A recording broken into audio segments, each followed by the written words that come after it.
नमस्कार। प्रारब्ध पर आप सभी का स्वागत है। प्रारब्ध के इस मंच पर हम कुश्ती पर भी खूब सारी बातें करते रहे हैं और वो बात किसके साथ करते रहे हैं आप सभी को पता है, खोजी पहलवान बाबा रामदास जी के साथ। बाबा जी एक बार फिर हमारे साथ हैं और कुश्ती का हमने कई दिन हो गए समाचार नहीं लिया, तो आइए सीधे पूछते हैं बाबा जी, क्या चल रहा है आजकल कुश्ती में, भारतीय कुश्ती में? कुश्ती में सबसे पहले कल की रात की न्यूज है कि पटियाला में 2 दिन ट्रायल्स हुए हैं और वर्ल्ड चैंपियनशिप होने जा रही है। उसके लिए ट्रायल्स हो गए हैं और उसके लिए हमने एक युवाओं की टीम सेलेक्ट कर ली है। और ये जो वर्ल्ड चैंपियनशिप होगी ये ओलंपिक के लिए क्वालिफायर होगी और इसमें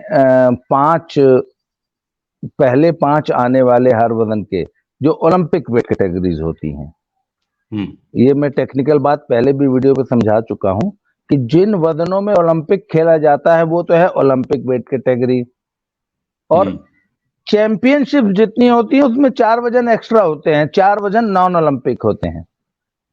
अच्छा। तो इस वर्ल्ड चैंपियनशिप में जो ओलंपिक वेट कैटेगरीज में पहलवान जो पहले 5 आएंगे वो सब ओलंपिक के लिए क्वालिफाई कर जाएंगे। तो इस हिसाब से ये वर्ल्ड चैंपियनशिप, और खासतौर पे इसमें ओलंपिक वेट कैटेगरीज बहुत जबरदस्त कंपटीशन हमें देखने को मिलेगा।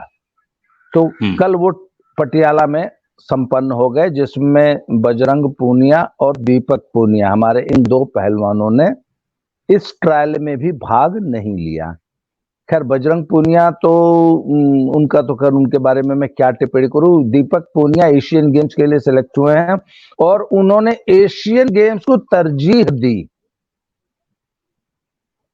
और वर्ल्ड चैंपियनशिप को इग्नोर किया। ये मेरे हिसाब से यहां पे अगर मैं प्रशासक होता तो मैं उनसे कहता कि मेरे हिसाब से वर्ल्ड चैंपियनशिप में पार्टिसिपेट कर ओलंपिक के लिए क्वालिफाई करना ज्यादा महत्वपूर्ण है।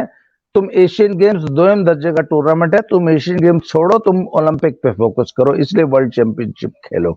परंतु क्या है कि एशियन गेम्स में एक तो कंपटीशन थोड़ा हल्का होता है और अगर ब्रॉन्ज मेडल भी आ गया तो हमारे देश की सरकारें करोड़ों रुपए की प्राइज मनी देती हैं।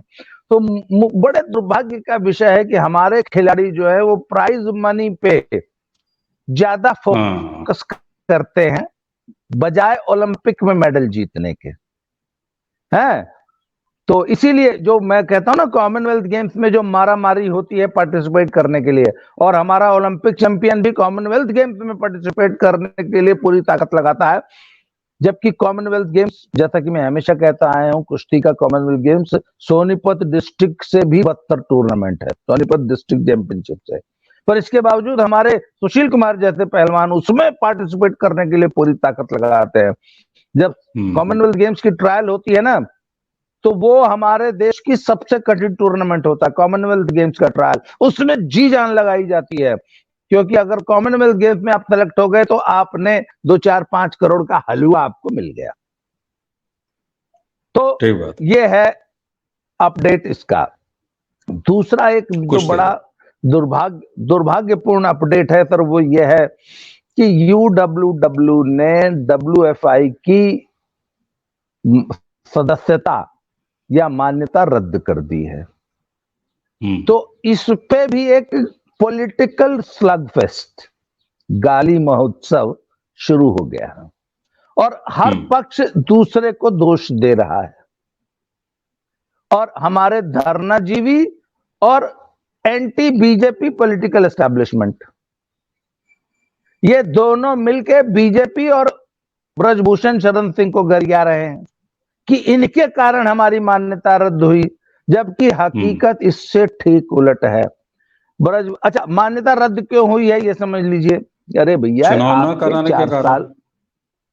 4 साल बाद आपके चुनाव ड्यू थे, वो चुनाव कायदन अप्रैल में हो जाने चाहिए थे। जब अप्रैल में नहीं हुए, धरनेबाजी हुई, तो फिर UWW ने कहा कि ठीक है, ये इसको तुरंत कराइए, जल्दी से जल्दी कराइए, आपका क्या मैटर है उसको कोर्ट में सुलझाइए, परंतु 45 दिन के अंदर चुनाव कराकर नई बॉडी चुनिए जिससे कि कुश्ती स्मूथली चलती रहे। अगर नहीं हुआ, उन्होंने पहले ही वार्निंग दे दी थी तो 45 दिन के अंदर यदि चुनाव नहीं हुए तो हम मान्यता रद्द कर देंगे। ये बात और उन्होंने मई में कह दिया था सर।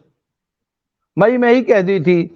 जहां ये तक अगस्त चल रहा है। ब्रजभूषण सिंह की बात है, उन्होंने तो जनवरी में ही एनुअल जनरल मीटिंग बुला रखी थी, आपको याद हो, नंदिनी नगर में, जब ये पहले दिन जी धरने पे बैठे हैं। और उसी एनुअल जनरल मीटिंग में ही नए चुनाव का प्रस्ताव होने वाला था पारित। तो ब्रजभूषण सिंह तो जनवरी से ही कह रहे हैं चुनाव कराओ। तो इन्होंने पहले धरनेबाजी में टाइम वेस्ट किया। उसके बाद जब सब कुछ के बाद एडॉक कमेटी आई, एडॉक कमेटी को ड्यूटी दी गई, तब तक वो आपको याद होगा जो वो जांच समिति बैठा दी गई थी आईओए द्वारा, जी ओवरसाइट कमेटी। ओवरसाइट कमेटी ने 3 महीने उस जांच में लगा दिए, चुनाव का नाम ही नहीं लिया। उसके बाद फिर जब हुआ तो एडॉक कमेटी आ गई। एडॉक कमेटी भी धीरे धीरे काम करती रही। एक जज साहब की नियुक्ति होनी थी, 2 महीना जज साहब नियुक्त नहीं हुए, अल्टीमेटली जज साहब नियुक्त हुए, चुनाव की प्रक्रिया शुरू हुई। तो ये लोग गुवाहाटी हाई कोर्ट तक स्टे ले आए। कौन ले आया? यही धरनाजीवी गैंग। उसमें आपका ये खेल मंत्रालय तक इन्वॉल्व था। गुवाहाटी हाई कोर्ट से स्टे वैकेट कराया, सुप्रीम कोर्ट के एक जज ने वो स्टे वैकेट किया। फिर से चुनाव की प्रक्रिया शुरू हुई। 12 अगस्त को चुनाव होना था। सारी प्रक्रिया पूरी हो गई, इलेक्टोरल लिस्ट पूरी हो गई, नामांकन पत्र भर दिए गए, फाइनल लिस्ट कॉन्टेस्टेंट्स की आ गई। 11 तारीख को फिर हाई कोर्ट का स्टे ले आए। कौन ले आए? धरनाजीवी गैंग ले आया। राजकुमार हुड्डा जो पुराने कुश्ती संघ हरियाणा का था, उनके पदाधिकारी लोग ले आए। प्रेयर मांगी गई थी कि हमको भी वोट डालने का अधिकार दिया जाए, इलेक्शन में हमको भी वोट डालने दिया जाए। यदि हमको नहीं देते तो इनको भी मत दो। महाराष्ट्र में ऐसा हो चुका है। जो रिटर्निंग ऑफिसर थे वो मित्तल साहब जो हैं, एक्स जज जम्मू वाले, जो जिनके तत्वावधान में ये चुनाव हो रहा है डब्ल्यूएफआई का, उन्होंने क्या किया, महाराष्ट्र की में भी 2 यूनिट का ऐसे झगड़ा था, उन्होंने दोनों को बाहर कर दिया, तुम दोनों वोट नहीं दोगे। तो हरियाणा में भी यही कर देते, चलो भाई दोनों वोट नहीं देंगे, पर 12 तारीख को चुनाव होने देते। 11 तारीख को हरियाणा पंजाब हाई कोर्ट के उस जज ने चुनाव पर अनिश्चितकालीन रोक लगा दी। आप बताइए ना, चुनाव को इस तरीके से बार बार हाई कोर्ट में स्टे लाके कौन रोक रहा है?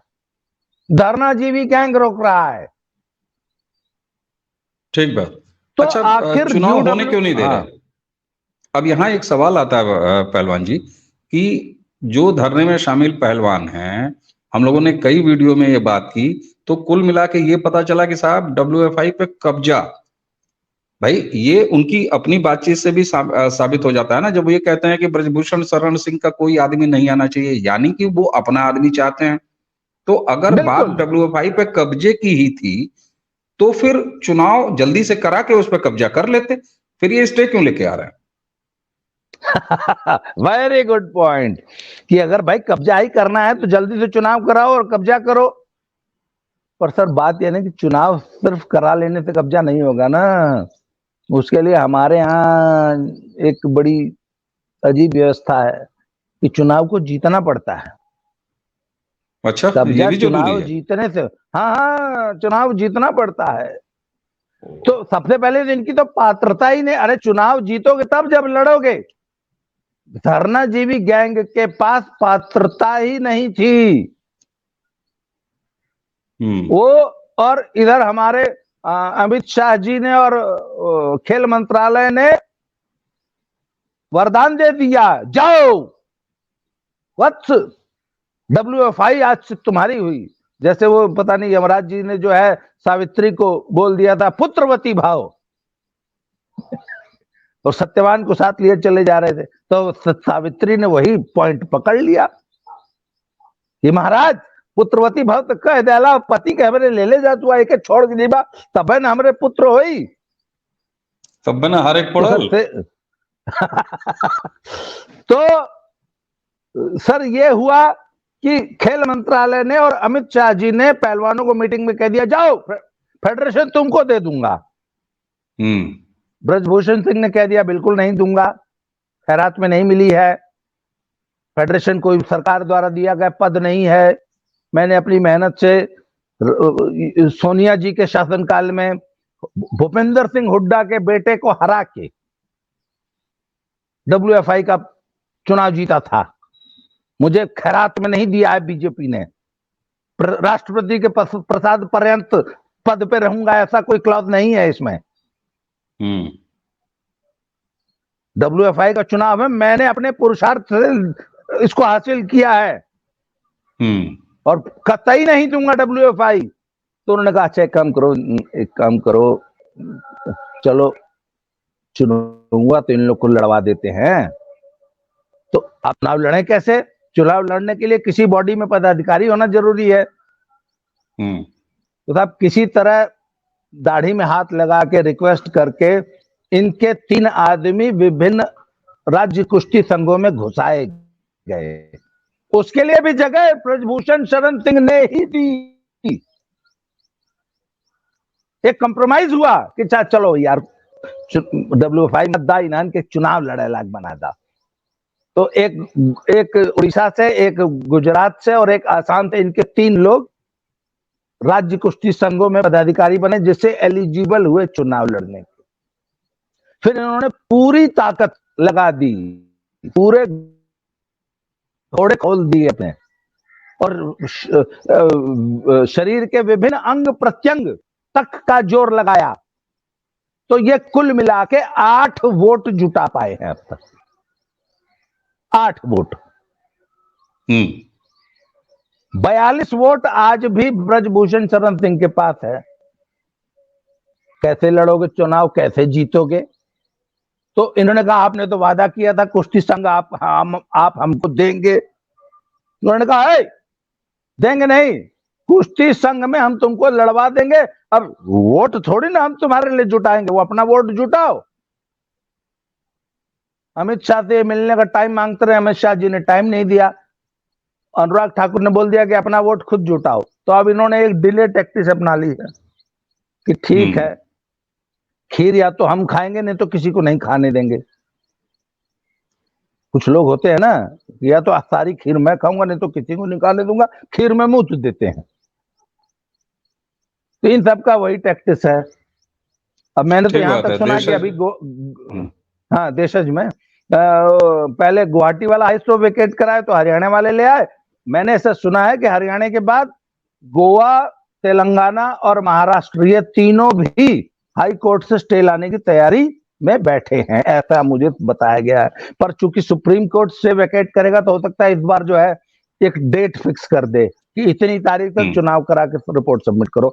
ये एक आशा की किरण है। नहीं तो धरनाजीवी अगले साल 2 साल तक भी चुनाव नहीं होने देंगे, क्योंकि इनका एक ही फॉर्मूला है, सारी खीर मैं खाऊंगा या मैं खाऊंगी, नहीं तो किसी को नहीं खाने दूंगी।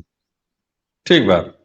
इसको देशज में भी कहा जाता है ना, खेलब न खेले देव खेलिए बिगाड़ब, ना खेलूंगा न खेलने दूंगा, बल्कि पूरा खेल ही मैं बिगाड़ के रख दूंगा। अच्छा पहलवान जी, यहाँ सामान्य उसमें ना तो फिर ऐसा खिलाड़ी गुच्ची में मुंह तो देता है। ठीक ये सब गांव में हम लोगों ने किया है।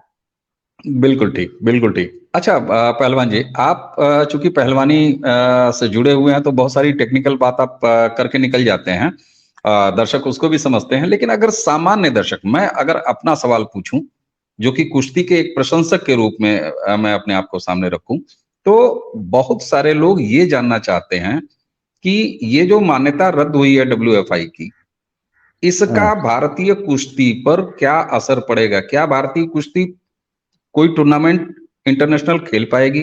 अगर खेल पाएगी तो ये जो बात कही जा रही है कि अब झंडा नहीं दिखेगा और देश का मेडल नहीं होगा, वो इंडिविजुअल मेडल होगा, ये क्या चक्कर है? जरा इसको बताइए, ये मेरी भी समझ में नहीं आ रहा, बड़ा गफलत। ये सब फालतू की बात है। स्टेटस में सिर्फ इतना अंतर आता है कि वो आप न्यूट्रल खिलाड़ी के रूप में पार्टिसिपेट करते हैं। वहां पे ये होगा कि भाई बजरंग पूनिया खेलने आया है और एक न्यूट्रल उसको टैग दे दिया जाता है। अब वो किसी देश को रिप्रेजेंट नहीं कर रहा है, वो एक न्यूट्रल खिलाड़ी के रूप में पार्टिसिपेट कर रहा है, सिर्फ इतना ये टेक्निकल अंतर आ जाता है।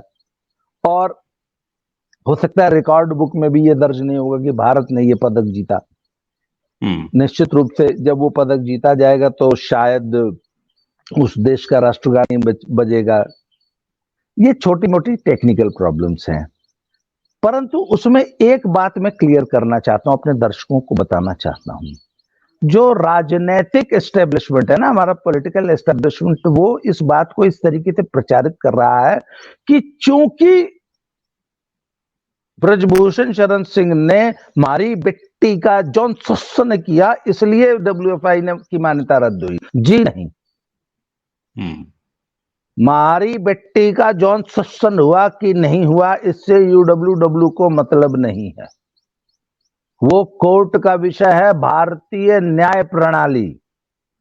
हमारी जुडिशरी तय करेगी कि मारी बेटी का जौन शोषण हुआ कि नहीं हुआ। UWW इससे कोई मतलब नहीं। UWW को सिर्फ चुनाव से मतलब है, चुनाव समय से कराओ, WFI चलाओ। इसलिए आप लोग जो ये दुष्प्रचार कर रहे हैं कि ब्रजभूषण शरण सिंह के ऊपर लगे आरोपों के कारण ऐसा हुआ, नहीं।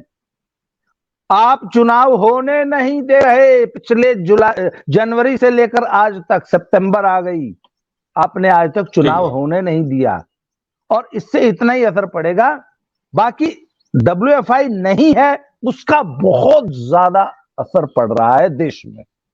एडहॉक कमेटी ने एक भी टूर्नामेंट नहीं कराया, वो सिर्फ ट्रायल करा के बस टूर्नामेंट में टीम भेज देती है। इसके अलावा कुश्ती की सारी कॉम्पिटिशन्स वाली गतिविधियां ठप पड़ी है। ये बहुत ज्यादा दुर्भाग्य का विषय है। बिल्कुल ठीक बात है। अच्छा, एक सवाल मेरा आया, जरा उसको सुलझाइए।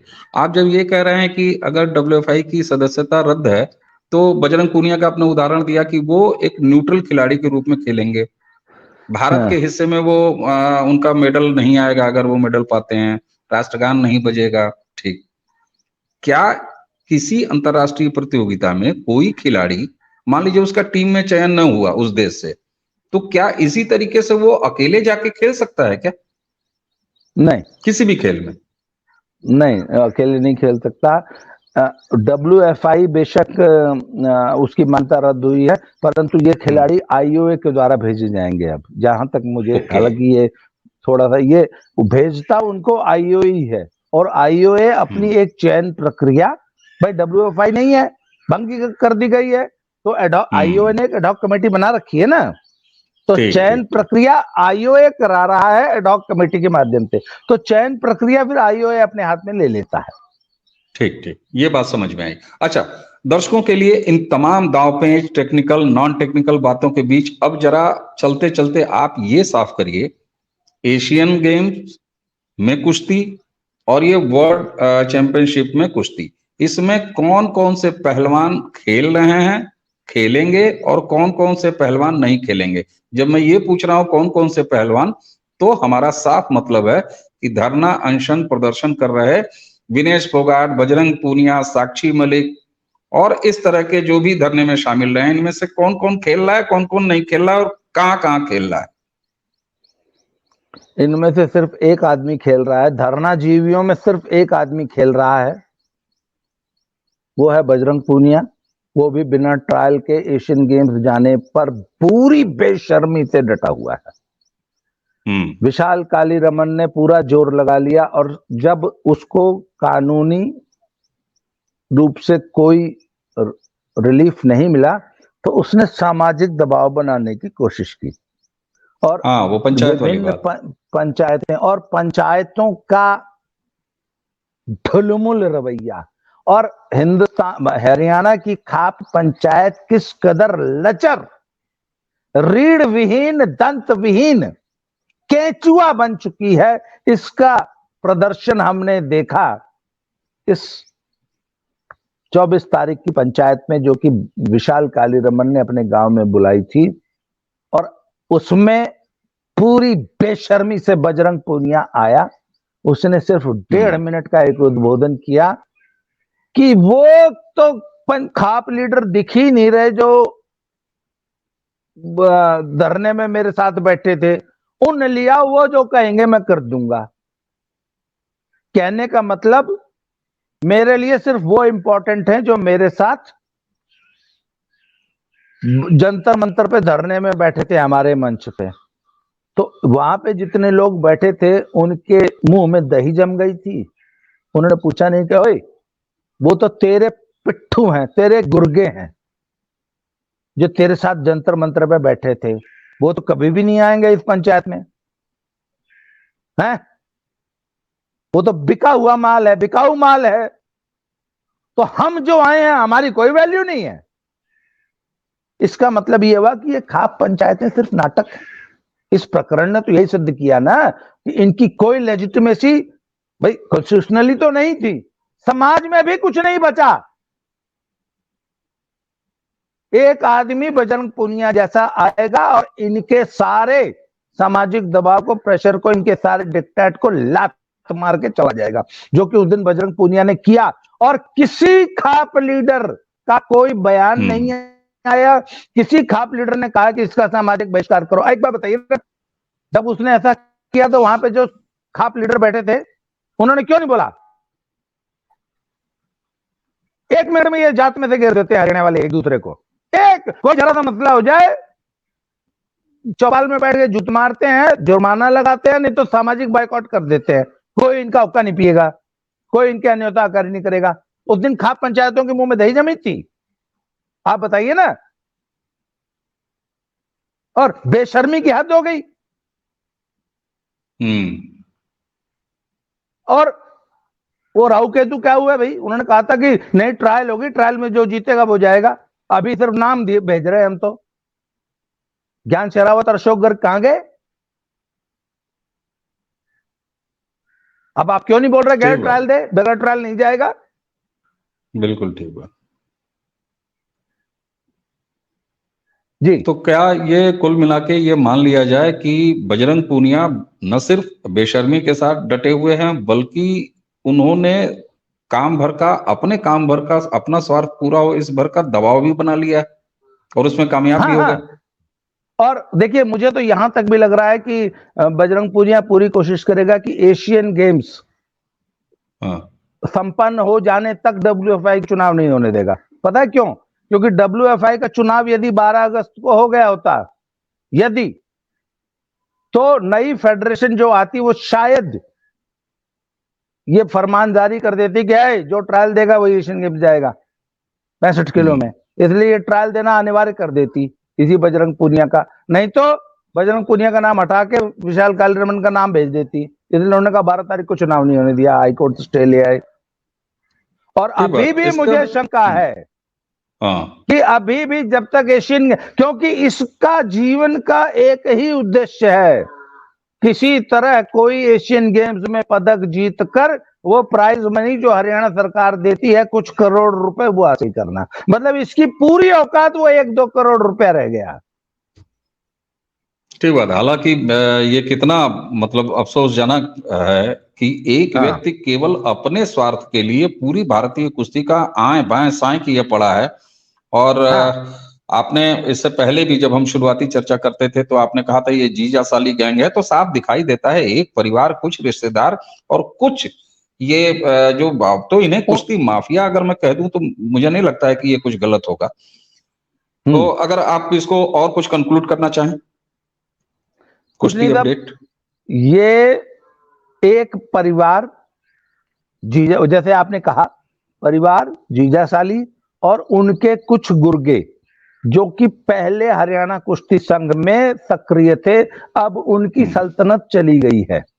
WFI ने जब राजकुमार हुड्डा और दीपेंद्र हुड्डा वाली कुश्ती, हरियाणा कुश्ती संघ को डीएफिलिएट करके नई एसोसिएशन वहां बना दी, तो कुछ लोगों की सल्तनत चली गई। वही लोग अपनी सल्तनत वापस हासिल करने के लिए ये सारे प्रपंच रच रहे हैं और WFI को इन्होंने ठंडे बस्ते में डलवा रखा है। और अब इनका हथियार है हाईकोर्ट। हाईकोर्ट से स्टे ले आओ, चुनाव ही मत होने दो, न खेलने दे, खेलो बिगाड़ब।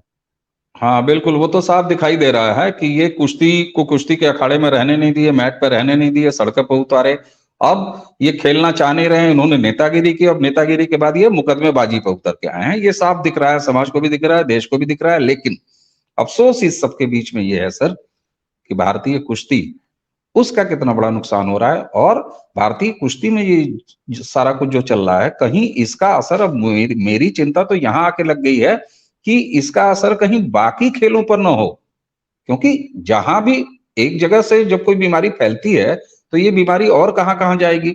खैर, दर्शकों, हमें उम्मीद है कि हमारे खोजी पहलवान जी से कुश्ती अपडेट जो हमने लिया, ये आपके किसी सूचना या आपकी राय बनाने के काम जरूर आएगा। तो आइए बाबा रामदास जी खोजी पहलवान को आज के लिए देते हैं धन्यवाद, और आप सभी को करते हैं प्रणाम। आप सभी को बहुत बहुत नमस्कार, बहुत बहुत प्रणाम।